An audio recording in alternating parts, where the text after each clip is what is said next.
Merci de nous rejoindre sur votre télévision Au-delà de l'imagination. Bienvenue dans ce décryptage, mesdames et messieurs, de l'actualité en République démocratique du Congo. Nous parlons aujourd'hui de cette province. C'est pratiquement le poumon de l'économie en RDC ou encore la province sur laquelle la RDC peut se pencher beaucoup plus dans son développement. C'est le Lualaba, géré aujourd'hui par Fifi Masuka Saini, Madame la gouverneure.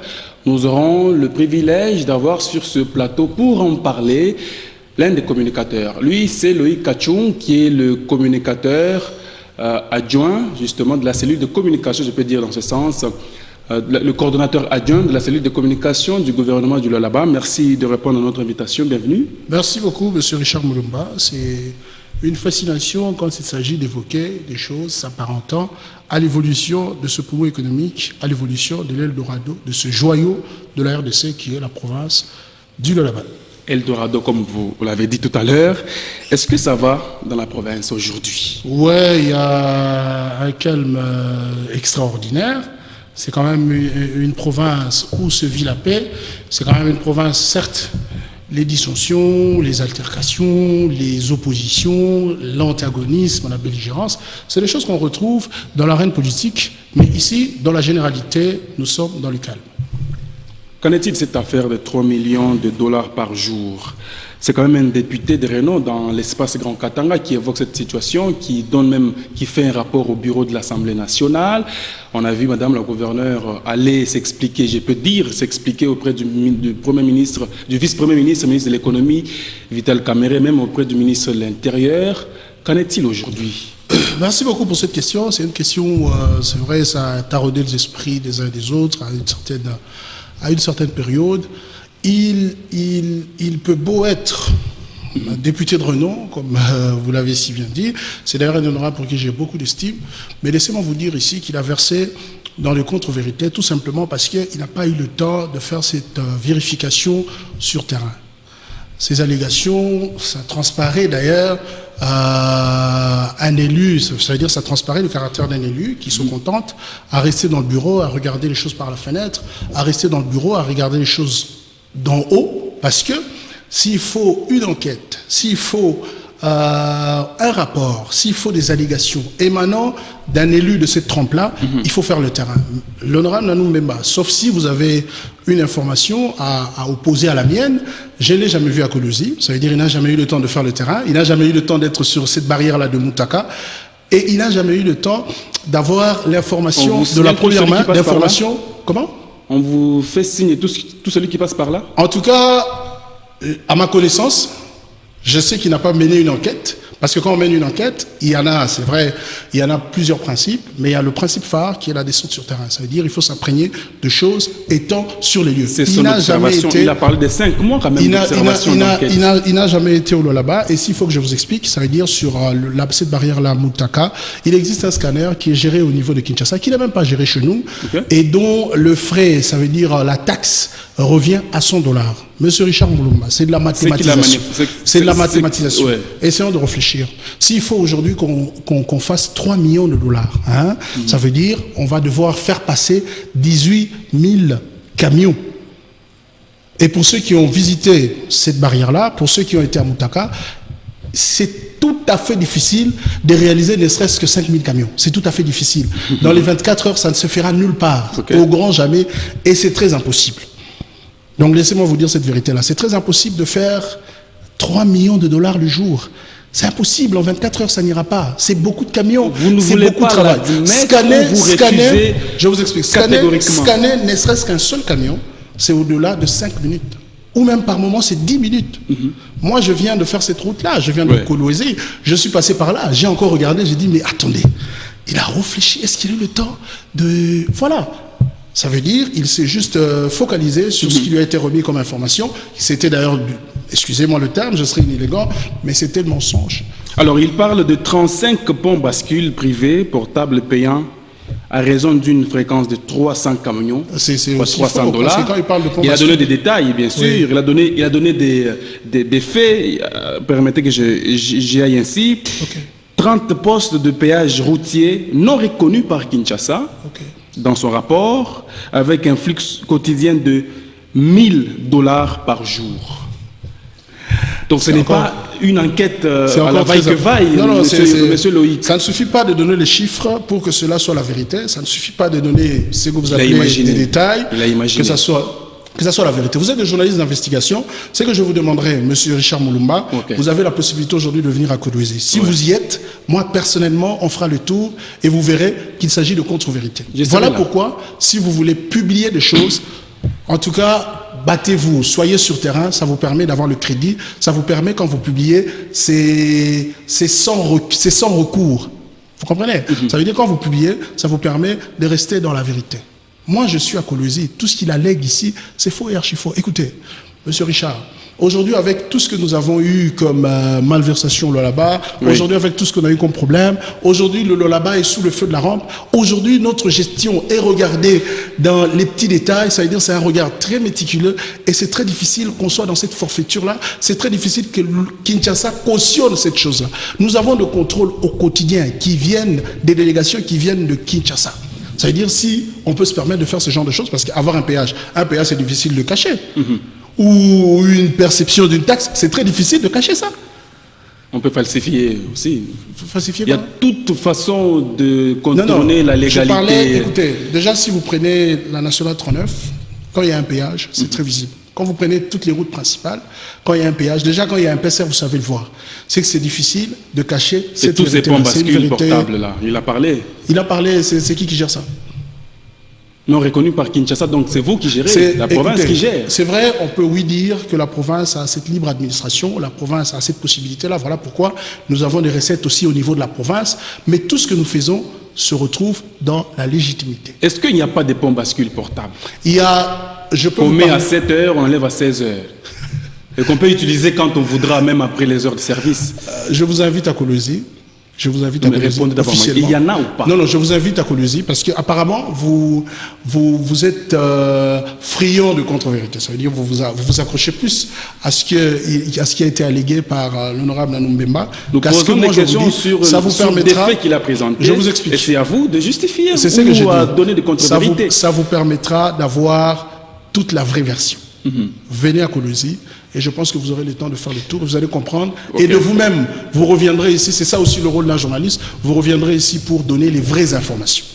Le Lualaba, vous savez quand même qu'il y a beaucoup de regards tournés vers cette province. Et dans cette province où il y a tous les regards tournés vers, on peut voler de cette façon-là? On peut voler assez officiellement comme ça? Qui a parlé de voler? Non, vous avez dit ça. Vous avez dit que tout le regard braqué sur le Lualaba. Est-ce qu'on peut se permettre, avec tout ce regard braqué sur nous, de verser dans la forfaiture? C'était un décor de ma prochaine question. Je ne parlais pas de... Non, mais vous avez quand même affirmé qu'on avait tout le regard. Justement, tous les regards sont presque tournés vers le Lualaba. Qu'en est-il aujourd'hui de la gestion de cette crise qui a fait un peu le tour de la RDC au lycée Mwanga?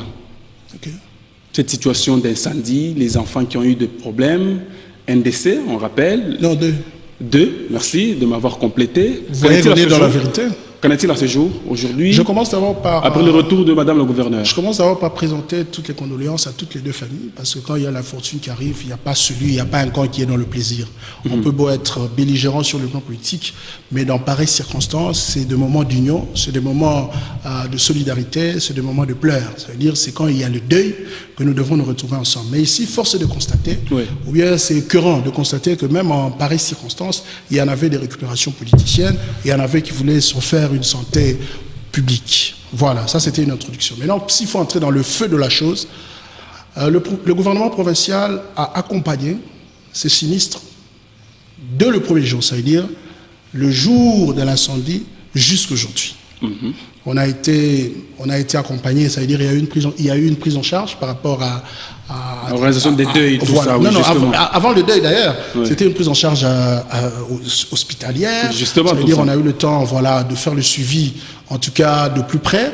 Et puis au-delà de ça, le gouvernement provincial, lors du retour, ça veut dire quand la gouverneure est arrivée en province, elle a informé ou elle a annoncé cette très bonne nouvelle qui va être la réhabilitation de fond en comble de cette école-là.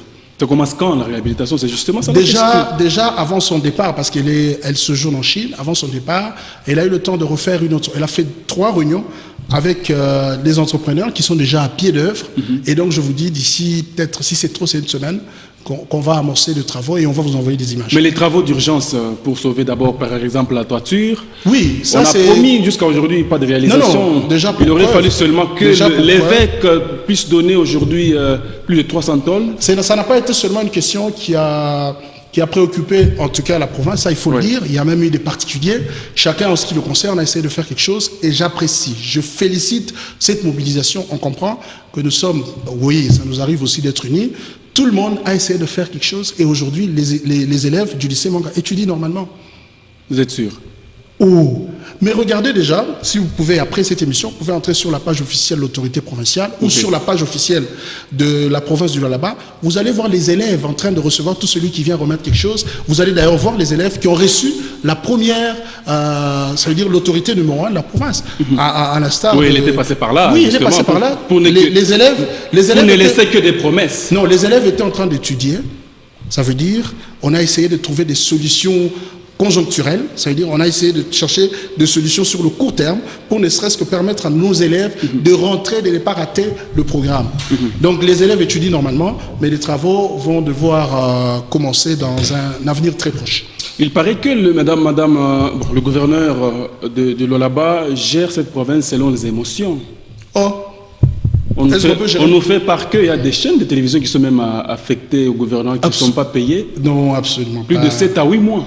Non, si c'est le cas, ça peut être un cas. C'est vrai ou c'est faux? Ça peut être un cas général. Laissez-moi vous dire, tous les médias qui ont un contrat de partenariat, déjà un contrat qui existait depuis des lustres, il n'y a pas eu résiliation de contrat. Tout le contrat, ça veut dire toutes les chaînes. Je n'ai pas parlé de résiliation de contrat. Non, je vous explique. Ça veut dire toutes les chaînes qui avaient reçu un contrat en bonne et due forme avec la province du Lualaba, ce contrat existe jusqu'aujourd'hui. Que ce soit, parce qu'aujourd'hui ça existe, que ce soit les médias de l'opposition, que ce soit les médias de la majorité. Et si ces médias-là sont payés, ça veut dire que c'est tous les médias qui sont payés. Et s'il y a un retard dans le paiement, c'est que c'est une situation généralisée. Posez des questions et je pense qu'on vous en dira long. Vous pouvez appeler le DG de Amani, qui est la chaîne appartenant à l'autorité provinciale. Vous pouvez appeler des chaînes qui sont, on peut dire des chaînes de la majorité. On vous dira que c'est une situation généralisée. Donc c'est vrai, c'est 7 à 8 mois. Bon, 7 à 8 mois, ça je ne sais pas, parce que moi je n'ai pas un contrat de partenariat, mais dire qu'il y a des médias qui ne sont pas payés, non, ça n'existe pas. Ou parce qu'il y a un média qui a versé dans les médias sont payés ou pas? Les médias sont payés. Les médias sont payés. On me parle de 7 mois. Et s'il y a une province... De non-paiement. Et s'il y a une province qui paye bien les médias, excusez-moi, mais il s'agit de notre province. Je ne parle pas de bien payés, c'est d'abord payé. Les médias sont payés et bien payés. Je vous dis la vérité. On me dit que c'est faux. Mais moi, je vous dis 7 mois d'impaiement. Moi, je vous dis que les médias sont payés. Vous pouvez contre-vérifier après ici et revenir. Avant de vous avoir, j'ai vérifié. Moi, je vous dis que les médias sont payés. Qui ment, vous ou les autres? Reste à se poser la question. Mais moi, je suis quand même dans le gouvernement et c'est nous qui payons les médias. Et nous avons notre style de paiement. Nous avons notre moyen de paiement. Ça, ils n'ont pas eu le temps de vous le dire, peut-être. OK. Voilà. Lequel? Mais nous avons notre façon de payer. C'est quoi ce moyen? Mais nous payons généralement et nous avons déjà payé. Il n'y a pas d'arriéré. Il n'y a pas d'arriéré. Ça n'a jamais existé au Lualaba. C'est vrai, ça pouvait exister autrefois. Mais depuis que madame le gouverneur intérimaire a pris le règne de cette province, en tout cas, le paiement n'a pas souffert. Si les partenaires ont la vérité dans la bouche, je pense qu'ils ne me diront pas le contraire. C'est ça. D'ici là, ce sera les élections. Vous en êtes où, vous, personnellement? Moi, personnellement? Oui. Vous avez même un acteur politique, on termine par là. Oui, ça se passe très bien. On est en train d'affûter les armes, on se prépare et je suis sûr que ça se passera normalement. Mais ici, avant de parler de moi, parce que moi, c'est très gênant que je parle de moi, j'aimerais ici revenir sur ces dossiers farine, parce que c'est aussi très important. Il y a une question selon laquelle, ici, la province est en train de vendre la farine à 35 000 francs et au Lualaba à 45 000 francs. Non, cette prise en charge de 10 000 francs est signée chez Malanji. Ça n'a rien à voir avec le gouvernement provincial. Ça n'a rien à voir avec le prix est le même. Ça veut dire que c'est 45 000 francs. C'est lui qui et à Lubumbashi et à Kolwezi. Et lui, en tant qu'acteur politique, il a dit, pour mon électorat, ça veut dire le prochain électorat, je prends en charge les 10 000. Merci. Merci beaucoup. Aujourd'hui, vous avez été élégant. On n'est pas le même chaque jour. Vous avez été aussi élégant et percutant. Merci. Merci beaucoup. J'aime toujours vous avoir sur mon plateau. Mesdames, Messieurs, c'est la fin de ce magazine. Merci à vous d'avoir suivi.